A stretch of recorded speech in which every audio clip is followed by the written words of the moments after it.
Hell Let Loose can be a frustrating out-of-the-box experience for players new to the genre. Additionally, as more and more players get into it, frustration builds from lack of experience in games and explodes in the forms where veteran players attribute some parts of its current state to the influx of new players. There are plenty of guides established, but I'm someone who has dabbled in this genre for years and recently pumped 100 hours into Hell Let Loose to relearn the game. This guide is designed for the first-time Hell Let Loose player, somebody who may be considering buying it, or somebody who's played a couple matches and is trying to get better and they may still not understand what's going on.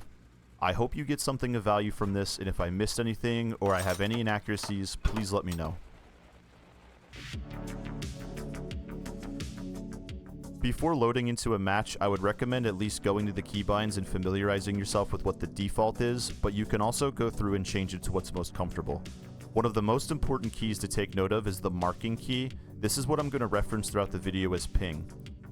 When in-game aiming down sights and you press the marking key, this creates an exclamation point or a ping for your entire squad to see. No matter where they are, they'll be able to see this ping. This, followed up with context via voice saying enemy tank or enemy squad moving west, provides important context for your squad leaders to then put the appropriate mark, whether that be enemy infantry, enemy tank, whatever. This mark is then viewable by the entire team, subsequently benefiting the entire team. While you're in the keybinds, definitely check out what buttons you have assigned to squad radio, command channel, and local voice. These are going to come in handy later as you're trying to communicate with your squad mates or people close by. The other most important part of the settings is going to be the audio tab. This is where you're going to go to adjust how loud the voice volume is compared to the sound effects within the game. What you're seeing on your screen is default with exception of the master being set to 0. Here is a picture of what I have roughly my settings as. I would recommend starting here and then adjusting as you see fit. The important part is to be able to hear your squad while everything's going on. When it's finally time for me to join a server, I typically try to find one with low ping and one that I won't have to wait in a queue. When you select a server, if you want to check to see if there's a queue, you can go here. This will also show you how many VIP slots are filled. Your first matches of Hell Let Loose are either going to be the action reel that plays in your head every time you think about it, or it's going to be insanely frustrating. If you're the former, you've played a little bit of Hell Let Loose and you're aiming to get a little bit better, skip to part 4. Otherwise, we're going to talk about how the game is played and how to join a squad. When you first join a game, you'll be asked to join a team. It really doesn't matter which side you play on, and there's no reason to be picky. On this next screen, if you go to the left-hand side, this is where you'll go to create or join a unit.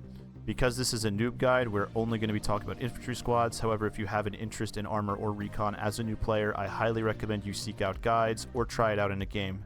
When you're ready to join a squad, you're going to look for a squad that has room for you. Simply click the arrow to join and select your role. We'll cover roles in a couple minutes here, but I wanted to talk about one little tip that I like for trying to find a squad that works. If I'm looking for a squad that I want to communicate with, that I know is going to play ball, what I like to do immediately when I join is something very simple like, yo, can you guys hear me? Hey, man. Yeah, man. Yeah. If there's no room for you anywhere and you need to create your own squad, you can click the plus next to infantry and go to create infantry unit. This will automatically create a squad with you as the squad leader. When you join a squad, I can understand to a player new to Hell Let Loose that the map may look a little busy. To keep this video short, I'm going to include a map legend with everything you're going to need to know, but we're only really going to be talking about spawn points. And to keep it simple, the only spawn points I'm going to talk about are going to be your squad's outpost or one of your team's garrisons. Your half-track or your airhead, these are definitely things to look out for, but it's usually a situational thing. Outposts are placed by your squad leader for your squad mates and yourself to spawn on. This is usually a forward position away from a garrison if you're attacking or perhaps skirmishing during defense. A garrison is placed by your team, whether that be your squad leader, a different squad leader on the team, or the commander himself. This is usually a main attack point, a main defend point, whatever. In Hell Let Loose, there are 3 game modes: offensive, skirmish, warfare. The information I'm about to give you is straight from the wiki, it's kind of dry. In offensive, super simple. One team attacks, one team defends. The defending team wins if they can hold them off, the attacking team wins when there's nothing left to get. In warfare, the team that captures all of the strong points wins, or the team that has the most strong points when time expires wins. And lastly, for skirmish, the middle strong point is the only point that can be flipped, and when time expires, the team that controls the strong point wins. One really important game mechanic that's consistent across any game mode that you play is capture strength. You're worth 1 singular point when you're within the active sector. This is the 4 squares around the strong point, and you are worth 3 capture points when you're within the black circle. This means that as long as your character is alive within the circle, you're worth more than anywhere else. As a defender, this is something really important to think about because you may not want to consider taking unnecessary risks, especially if you're being overwhelmed. I forgot to add is if you are defending and your commander has used reinforce, you are inside the circle, you're worth 6 capture points. Next, we're going to briefly explain each of the roles within a squad and how the squad benefits the team collectively, starting with the officer/squad leader.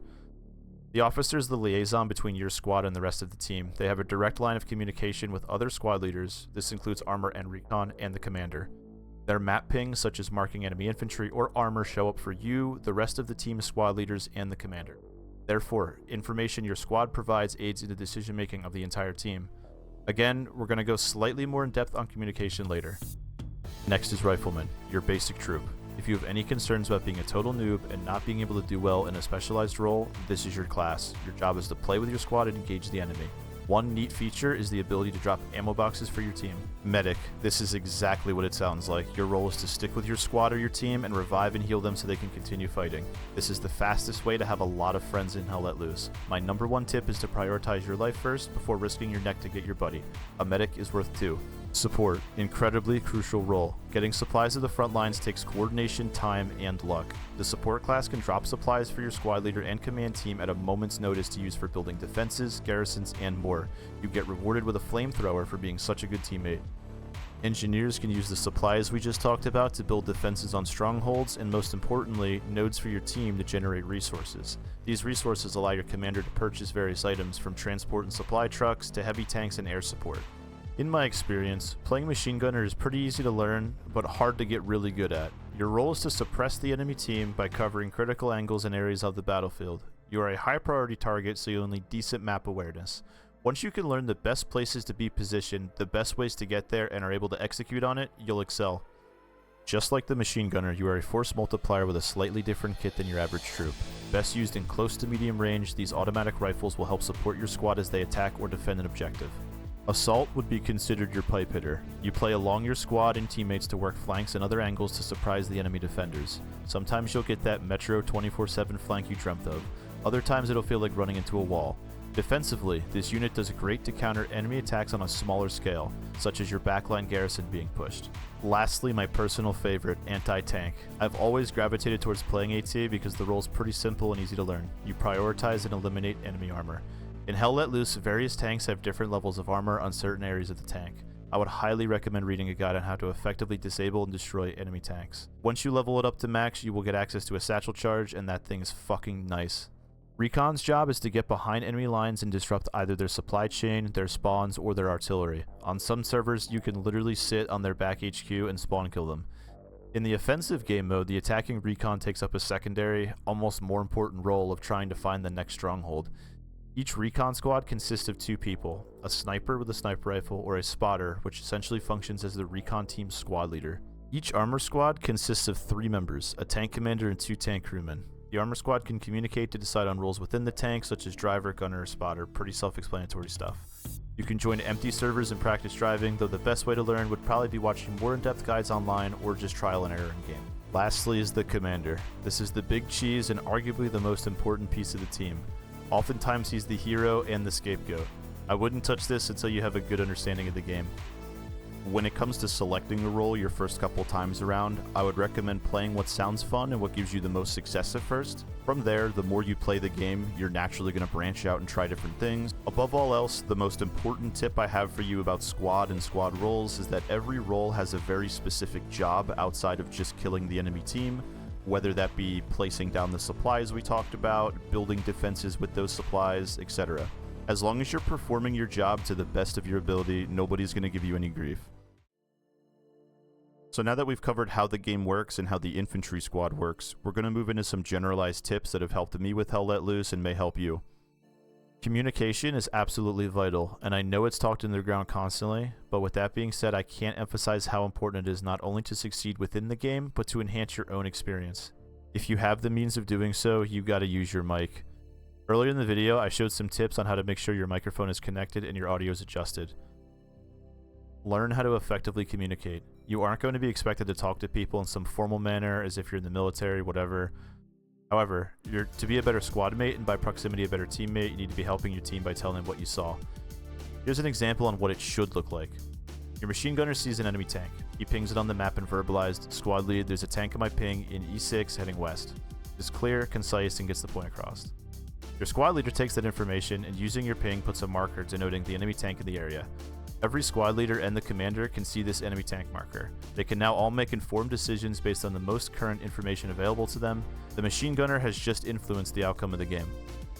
If for some reason you can't use a mic on PC, it's definitely helpful if you type it out to your squad leader and let them know that you have no mic to talk, but you can listen to commands and callouts.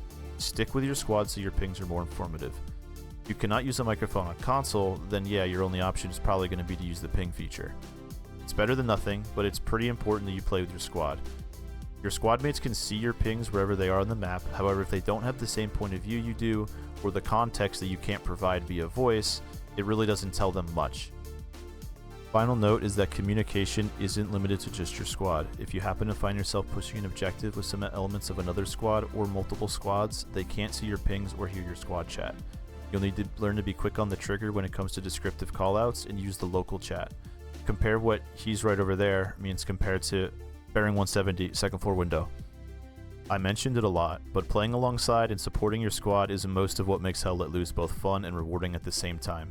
You could absolutely always join a match, not say a peep, spawn only on the offensive garrisons, and W-key yourself to the point over and over, but in my opinion you're doing yourself and your teammates a disservice. Let's talk about why. When you are away from your squad, yet calling out targets and directions, some things can become misconstrued, and putting out bad information on the command channel could lead to some bad times. Squads overextending for a garrison that's 100 meters off its mark, armor being exposed trying to hunt a tank that's already moved 300 meters west. Remember how I explained that accurately reporting a tank's position has just impacted the game? Without being dramatic, this breakdown of communication just impacted the game in the enemy's favor. The rest of your squad's going to have trouble completing objectives. If your commander requests that your squad leader move to a point and build a garrison, but there's an enemy squad occupying that area, your squad, and now your team, is affected by the inability to complete this task and root the enemy out. My last point on this is that when we talked about communication and I said that without a mic you could kind of get away with it by using pings, your squad mates will be able to see your pings across the map no matter where you are. However, they won't have the context, the direction, they won't be looking at it from your perspective. They'll have no idea what you're doing. The final tip that I have that ties in the previous two and leads into the closing is etiquette. When I talk about etiquette, the things I mentioned previously, such as not playing with your squad or not communicating, could be considered bad etiquette. There's also going to be areas that you're going to see, such as the server's rules that lay out explicitly what you can and can't do. Most of the time when you read something in the server's rules, this is going to be abide by or be kicked. Etiquette, however, would be something small. If you're not used to the genre, this is things like when you team kill somebody, apologize. Don't drive off headquarters until the transport truck's full. If you're new to a role, like for instance you're stepping up to be a squad leader and you're unfamiliar, just by letting everyone know, hey, I'm not sure, if you have any better input for me, let me know. To a little bit more specific things that you'll have to learn the more you play, such as who gets priority for a supply truck. Well, that goes commander, squad leader, engineer. These three tips are some of the steepest parts of the learning curve that I see new players struggle with that go outside of how to spot the enemy, where to go to find the enemy. I would recommend once you get some games underneath your belt and you figure out how the gunplay works to definitely hone in on these three subjects. Again, communication, squad play, etiquette. In closing, I hope you were able to learn something from this video, and if this type of content is something you want to see more of from me, please let me know in the comments. Thanks.